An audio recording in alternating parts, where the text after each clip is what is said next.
Hello students, today we are here with our worksheet number 33 from Directorate of Education, class 10 subject science। तो बेटा आज हम धातु और अधातु की सेकंड वर्कशीट करने जा रहे हैं और हम पढ़ रहे थे इनकी रासायनिक अभिक्रिया। तो चलिए आज देखते हैं हम कि अम्ल जब भी धातु के साथ क्रिया करते हैं तो या धातु अम्ल के साथ क्रिया करती है तो क्या होता है। बेटा जब कोई भी धातु किसी भी तनु अम्ल के साथ क्रिया करती है तो वो हाइड्रोजन गैस उत्पन्न करती है और क्या बनाती है, लवण।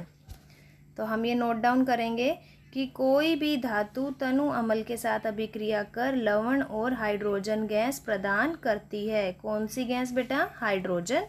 आपको यहाँ दो रिएक्शन दी हुई हैं, जैसे सोडियम ने HCl हाइड्रोक्लोरिक अम्ल के साथ रिएक्शन की तो बना हमारा लवण NaCl और साथ में कौन सी गैस आई, हाइड्रोजन। ऐसे ही जिंक या जस्ता बोलते हैं बच्चों इसे, जस्ते की रिएक्शन आप देख सकते हैं यहाँ पर कि जिंक ने जब किया हाइड्रोक्लोरिक अम्ल के साथ रिएक्शन तो क्या बन रहा है, जिंक क्लोराइड और साथ में हाइड्रोजन गैस। कॉपर कभी भी HCl के साथ अभिक्रिया नहीं करता। तो बच्चे इंपॉर्टेंट लाइन आप नोट करेंगे कि कौन सा ऐसी धातु है जो HCl के साथ अभिक्रिया नहीं करती, कॉपर। आगे देखिए,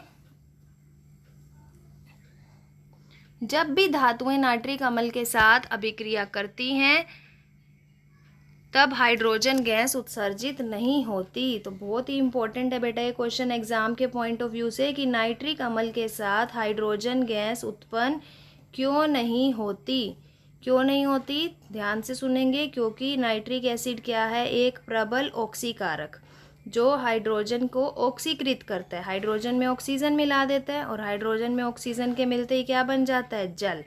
इसीलिए यहाँ पर हाइड्रोजन गैस उत्पन्न नहीं होती।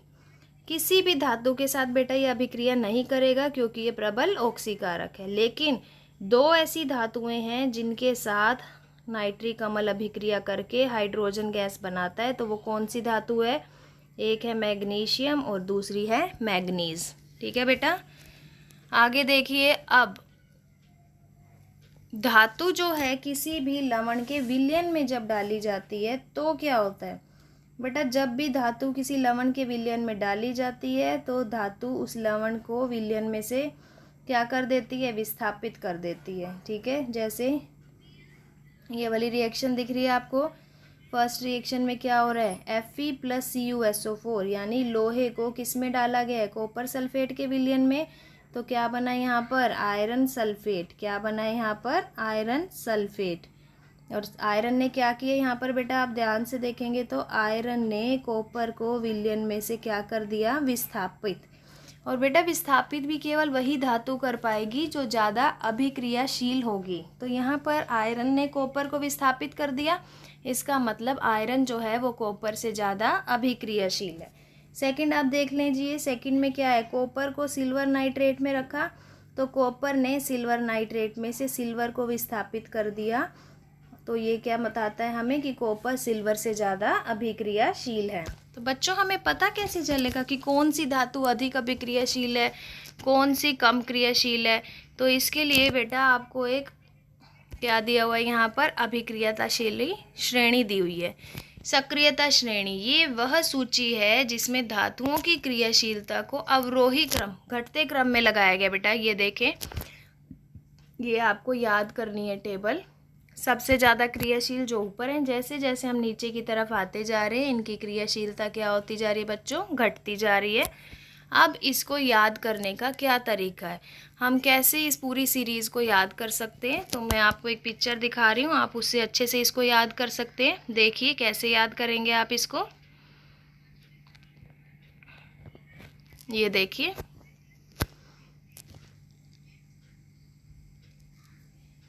अभिक्रियाशील श्रेणी है ये, पल भर में याद हो जाएगी आपको। कैसे याद करनी है बेटा, देखिए। केदारनाथ का माली आलू जरा फीके पकाता है, कुछ नमक, हींग, अजवाइन और पड़ते।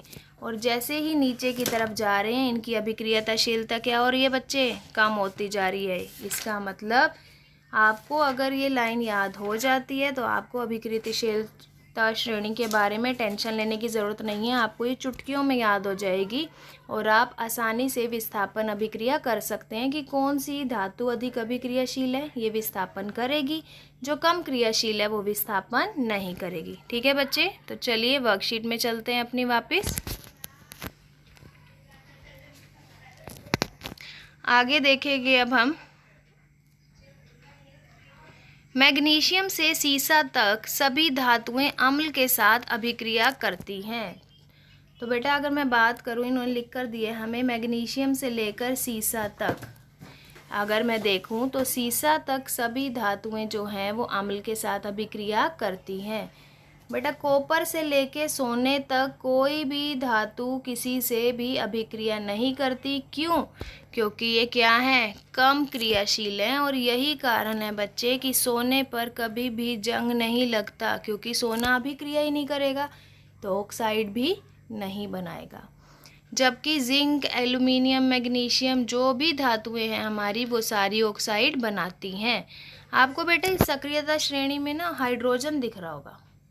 हाइड्रोजन है जो ये हमारी धातु नहीं है, लेकिन फिर भी गैर धातु होते हुए भी इसे सक्रियता श्रेणी में शामिल किया गया है। क्यों? क्योंकि ये धातुओं की सक्रियता को तुलना करने में हमारी सहायता करती है। ठीक है बच्चे, तो अब हम इसके अभ्यास के प्रश्न करते हैं।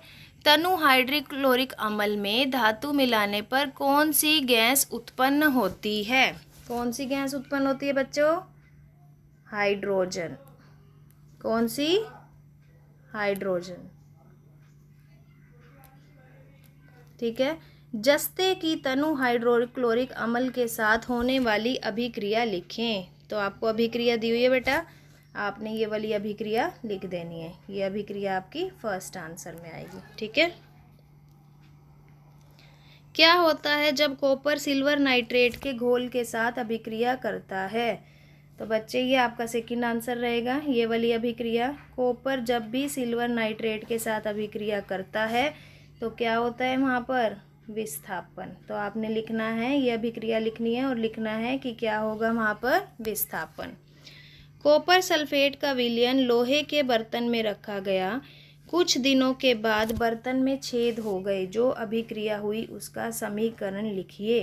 तो बेटा ये आपकी अभिक्रिया हुई थी, ये आपका थर्ड आंसर रहेगा कि यहाँ पर आपको क्या दिखाई दे रहा है, जो आयरन है उसने कॉपर को क्या कर दिया? विस्थापित।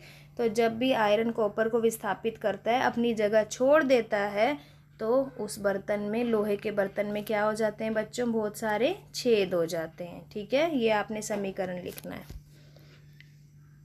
आगे आपको एक सारणी दी हुई है बेटा, इस सारणी के बेस पर फोर्थ क्वेश्चन करना है हमें।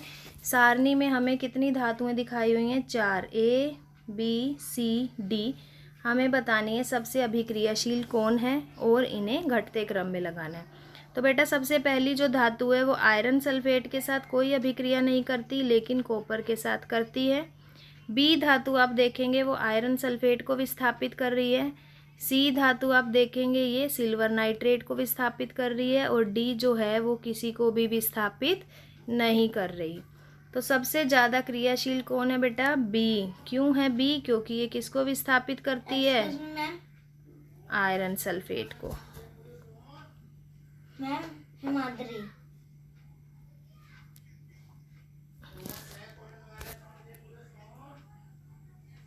ठीक है, तो सबसे अधिक अभिक्रियाशील धातु कौन सी है हमारी? बी। नेक्स्ट देखेंगे, बी को जब कॉपर सल्फेट के विलयन में डाला जाए तो क्या होगा? तो हम इसकी रिएक्शन लिख लेते हैं बच्चों। बी है हमारे पास, बी को हमने किस में डालना है? कॉपर सल्फेट में। तो क्या होगा? बी हमारी क्रियाशील धातु है, ये कॉपर को क्या कर देगी? विस्थापित। और हमारा क्या बन जाएगा यहाँ पर? BSO4 प्लस कॉपर क्या हो जाएगा? विस्थापित हो जाएगा। ठीक है, ये आप लिखेंगे किसमें? सेकंड पार्ट में। थर्ड देखिए, धातु ABCD को अभिक्रियाशीलता के घटते क्रम में व्यवस्थित कीजिए। तो बेटा अब हम इसको घटते क्रम में लगाएंगे। सबसे ज़्यादा क्रियाशील कौन सी धातु है हमारी? बी। बी के बाद कौन सी होगी यहाँ पर हमारी? ए। ठीक है, तो पहली क्या होगी हमारी यहाँ पर? बी।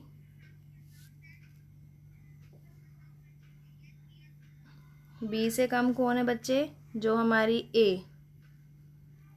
ए से कम कौन सी होगी? सी, जो सिल्वर नाइट्रेट से कर रही है। और सबसे कम क्रियाशील जो किसी से भी अभिक्रिया नहीं कर रही वो क्या है हमारी? डी।